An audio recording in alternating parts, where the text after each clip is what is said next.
when people talk about the origins of economic thought. The story almost always starts in the same place. Adam Smith, Karl Marx, maybe Aristotle. But the real beginning sits in a chapter of history most people never hear about. Almost 1,000 years ago, long before capitalism, long before central banks, a Muslim scholar gave a warning that feels more relevant today than ever. When money loses its moral compass, societies decay from the inside out. That scholar was Abu Hamid Al-Ghazali. Welcome to History of Finance, where money, power, and history collide. To understand Al-Ghazali, you have to picture the world in the year 1100. Europe is poor, fragmented, barely recovering from centuries of instability. The Islamic world is different. It stretches from Spain to Persia. Wealthy, urban, intellectually alive. Baghdad, Damascus, Cairo, global centers of their time. Markets are full of goods. Caravans move silk and spices and silver. Scholars debate philosophy and medicine and law. Wealth is rising. Inequality is growing. And no one understands where this rapid change is leading. This is the world Al-Ghazali enters. Part philosopher, part jurist, part theologian, part critic. A thinker who could talk about the soul and talk about money in the same breath. He asked one question.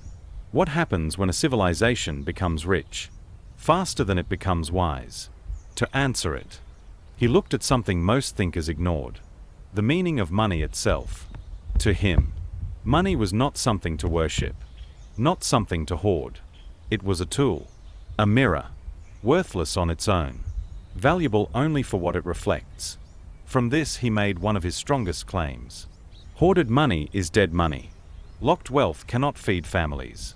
It cannot support trade. It cannot build society. It suffocates it. He said hoarding freezes the bloodstream of the economy. A line that could appear in any modern analysis today. But he went further. Al-Ghazali warned that speculation destroys trust. And trust is the foundation of every market.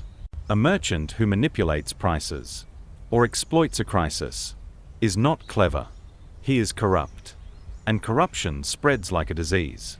From merchants to markets to entire nations.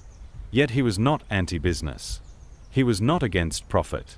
He believed in free trade, in honest markets, in the dignity of work. He simply understood one truth. When trust collapses, markets collapse. Centuries before anyone used terms like moral hazard or information asymmetry, Al-Ghazali had already described them. He also criticized governments for manipulating currency. Rulers often diluted coins to stretch their budgets. Early inflation. Al-Ghazali condemned it. To him, debased currency was theft in slow motion. It punished the poor. It destroyed trust. It destabilized everything. His message was simple. A society can survive poverty. It cannot survive corruption. And that brings us to today. A world with rising inequality, soaring speculation, growing distrust, inflation fears, economies built on fragile confidence. Everything Al-Ghazali warned about has returned. Different century, different technology, same human nature. He would look at our world and repeat the same line he wrote 1,000 years ago. Where justice is lost, prosperity cannot remain. Economies do not collapse because money disappears. They collapse because trust disappears. Money is not just an economic tool. It is a moral ecosystem. And when that ecosystem breaks, the financial system follows. History does not repeat. But if you fail to understand it, it will crush you just the same.